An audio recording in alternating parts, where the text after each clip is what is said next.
খালি বাড়িটা বিরাট বড় বাড়ি, একটা বাগান বাড়ি হলো খুব সুন্দর। আমরা গ্রামের শেষ সীমানা হয়েছে গ্রামটার দুর্লভপুরের শেষ সীমায় নেওয়ার কোনো কথাই নাই, এখানে তো আমরা ডং ডাং করলাম, সময় কাটাইলাম।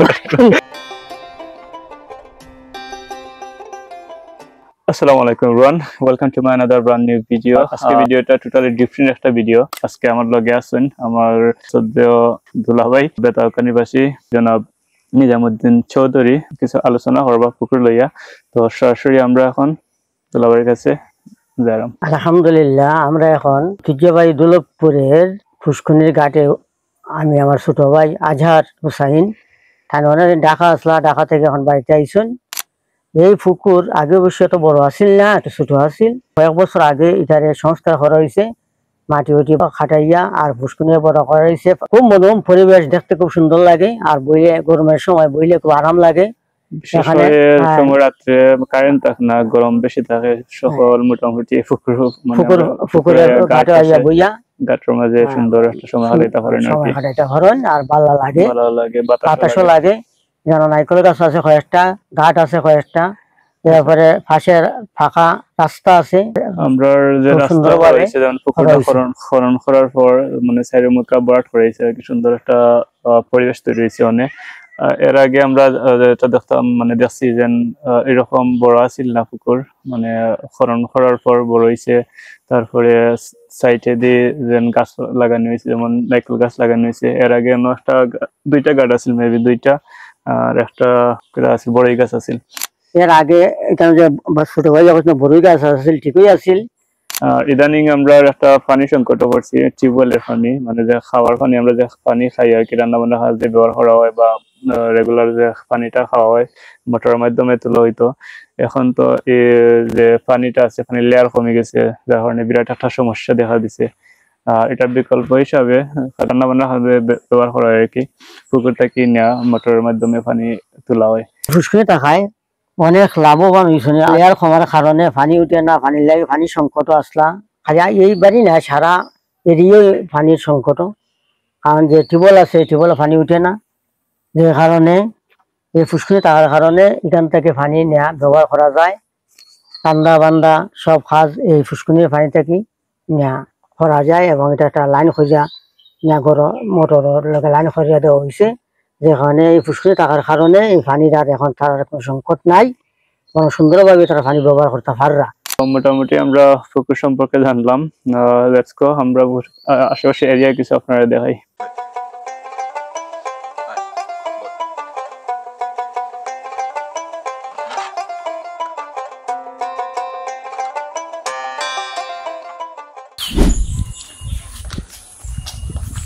এখন আমরা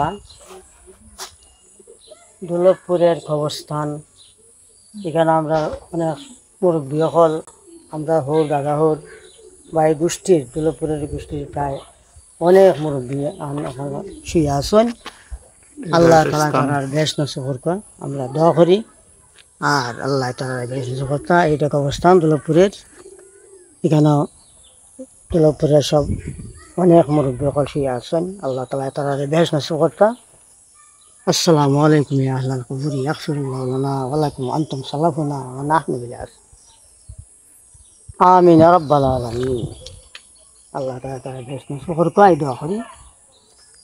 অলরাইট, তো এখন আমরা যখন আইছি, এটা একসময় অনেক ঘনবসতি ছিল। আমার পিছনে দেখতে পারা অনেক গাছপালাও দেখা যায়, বাট কোন এক সময় এখানে অনেক ঘনবসতি আছিল, যেটা দুলাভাই জানেন, আমিও জানি, তবে আমার চেয়ে বেশি দুলাভাই জানেন নাকি।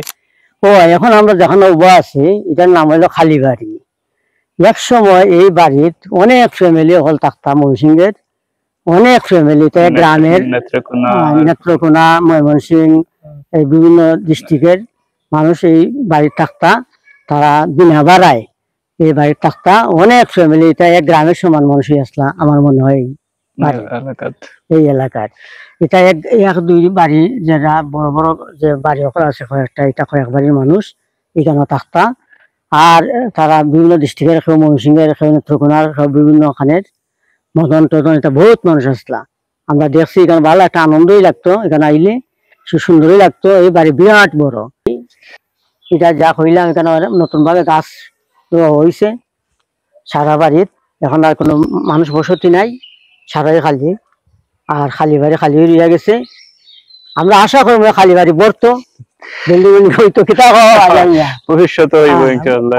খালি বাড়ি গাছ রইয়া খালি রেখে কোনো লাভ নাই। আর এখানে একটা বাগান বাড়ি হলো খুব সুন্দর, একটা বাগান বাড়ি, ফুলের বাগান থাকতো, জায়গা তো অনেক জায়গা, একটা বাগান বাড়ি প্রকল্প করা যায়। হ্যাঁ, যেমন আগের জমিদার হলটা বাগান বাড়ি করতাম, সুন্দর সুন্দর পজিশন।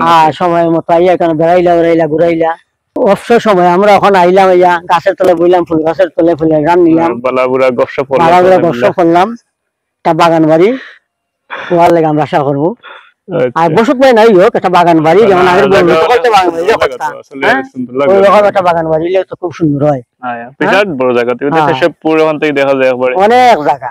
আর এই সাইডে আমরা শেষ সীমানা, আমরা গ্রামের শেষ সীমানা হয়েছে আমরা দুর্লভপুরের শেষ সীমানা, এরপরে হয়েছে কেশবপুর। হ্যাঁ, আর সামনে গেলে দেখতে পারবো যে কেশবপুরের তারা বাউন্ডারি, বিল্ডিং এর সাইডে যে বাউন্ডারি ওখান থেকে মূলত শুরু হয়েছে। আর একটা এটা রাস্তাও হইতে হইবে, আবার খালও হইতে হইবে, কারণ এটা বর্ষার ডুবে যায়, পুরো খাল হয়ে যায়, হেমন্ত খালো শুকায় না নি, কিন্তু বর্ষা হলো ডুবে যায়। ওকে, তো আজকে ছিল অতটুকু। নেক্সট কোনো ভিডিওতে ইনশাআল্লাহ আরো অনেকটা দেখাইবার ট্রাই করবো। আর যারা আমার সিলেটের বাইরে অডিয়েন্স আছেন, হয়তো আজকে একটা ডিফারেন্ট টাইপের ভিডিও দেখা, আমার লোকাল ল্যাঙ্গুয়েজে ধরে আমাকে, দ্যাটস ইট। তো বলো তো আবার সফল। আলহামদুলিল্লাহ, সুন্দর পরিবেশ, ভালো আরাম লাগে বিকালের সময় হাঁটতে উঠতে। আজ বাগান বাড়ি তো অনেক মাস দেখলাম, বেড়াইলানি আমরা, সুন্দর হইলো নে বাগান বাড়ি হইলে, আশা করি ভবিষ্যতে হইব। তো সবার কাছে বিদায় দিল এখন আমরা আজকের মতো বিদায়। আর বাক্কা কিছু মাতলাম বলতুরি মার্জনীয় ডংডাং করলাম, আর কোনটা নাই, সিরিয়াসলি নেওয়ার কিছু নাই, সিরিয়াসলি নেওয়ার কোনো কথাই নাই। এখানে যেহেতু আমরা ডংডাং করলাম, সময় কাটাইলাম, ইউটিউবার আজহার হোসেনের লগে তার কারণে ওই এমনি আমরা কিছু একটা ডংডাং করি, সময় কাটাই, টাইম পাস, আর কোনটাই নাই। এখানে সিরিয়াসলি এখন নেওয়ার কোনটা নাই। ধন্যবাদ আর কি। ওকে, ভালো থাকো সবার। আল্লাহ হাফেজ। আল্লাহ হাফেজ।